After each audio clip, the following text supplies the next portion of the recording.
ज्ञानेश्वरी मुंडे बोलतायत, थेट जाऊया. तुम्ही त्यांच्यासमोर व्यक्त झालेला आहात, काय प्रतिक्रिया होती त्यावेळेस त्यांची? म्हणजे ते बी एकदम भावूक झाले जेव्हा मी प्रतिक्रिया म्हणजे 21 महिन्याचा जे मी वृत्तांत त्यांना सांगितला तेव्हा ते पण भावूक झाले. त्यांना मी फोटो पण दाखवले, साक्षात त्यांनी डोळे झाकले आणि माझ्या लेकरा बाळाकडे बघून त्यांनी तात्काळ त्या अधिकाऱ्यांची फोन लावून पुन्हा बीडच्या SP सरांना बी त्यांनी बोलले की तुम्ही बी अजून लक्ष द्या याच्यामध्ये SIT मध्ये सुद्धा आणि त्यांच्यासोबत तुम्ही पण लक्ष घाला अजून या केसमध्ये आणि आरोपींना तात्काळ अटक करा असे म्हणले आहेत मुख्यमंत्री. एक आरोप केला होता की यामध्ये एका बंगल्यावरून फोन जातोय आणि त्यामुळे तपासामध्ये कुठेतरी उशीर होत आहे. नेमका कोण हा हस्तक्षेप करतो? हा, मी सांगितलं होतं अगोदरच की मला पोलीस प्रशासनाकडूनच ती कळालं की बंगल्यावरून फोन आला आणि तपास थांबवला. मग तपास का थांबवला गेला? मग बंगल्यावरून फोन म्हणजे वाल्मीकरांचाच फोन गेला हे म्हणजे हे आहे. पण आरोपीचे नाव मी मुख्यमंत्री साहेबांना गुपित दिलेले आहेत.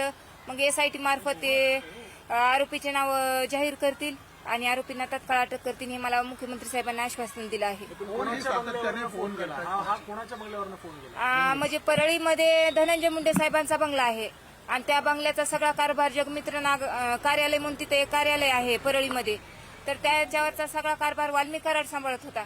मग हा फोन वाल्मीकरांचाच गेला आणि त्यामध्ये आम्ही सांगितलं आहे की सानप सरांचे CDR काढा, अजून कोणी कोणी याच्यात इन्व्हॉल्व आहे का हे पण पहा म्हणून आम्ही मुख्यमंत्री साहेबांना निवेदन दिले आहे. तुम्ही गुपित नावं सांगणार होता आरोपींची, ती नावं सांगितली आहेत, ती सांगितल्याच्या नंतर मुख्यमंत्र्यांची काय रिएक्शन?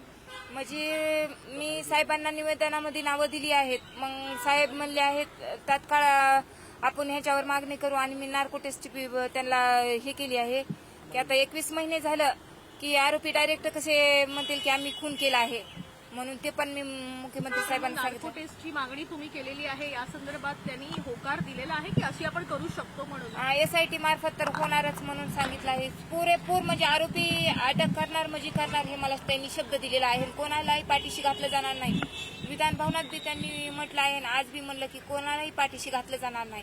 मुख्यमंत्री साहेबांचा शब्द म्हणजे संविधानाचा शब्द आपण मानला पाहिजे आणि आरोपी अटक होतील आणि माझ्या परिवाराला न्याय भेटेल मुख्यमंत्री साहेबांच्या हाताने हे मला आता म्हणजे माझं समाधान झालं आहे त्यांच्यावर. किती गुपित नावं दिलेली आहेत आता? म्हणजे आम्ही सगळे दमदाट्यामध्ये 150 कॉल्स आलेले होते, त्याच्यामध्ये 17 नंबर डिटेक्ट केलेले होते, त्यामधून 9 नंबर त्या स्पॉटवर होते. ती मी सर्व मुख्यमंत्री साहेबांना माहिती दिलेली आहे. मध्यंतरी तुम्ही एक म्हटलं होतं की मला घराबाहेर पडायची भीती वाटते, आज मुख्यमंत्र्यांना भेटल्यानंतर ही भीती दूर झाली का? नाही, मी मुख्यमंत्री साहेबांना म्हणलं की मला लेकरं ट्युशनहून आले किंवा घराबाहेर पडले तर मला भीती वाटते की माझ्या लेकरांचं काही करतील किंवा मला काय करतील. पण मुख्यमंत्री साहेबांनी एवढं आश्वासन दिलं आहे की आता तिथली सगळी दहशत संपविणार म्हणून हे पण शब्द दिला आहे. धन्यवाद.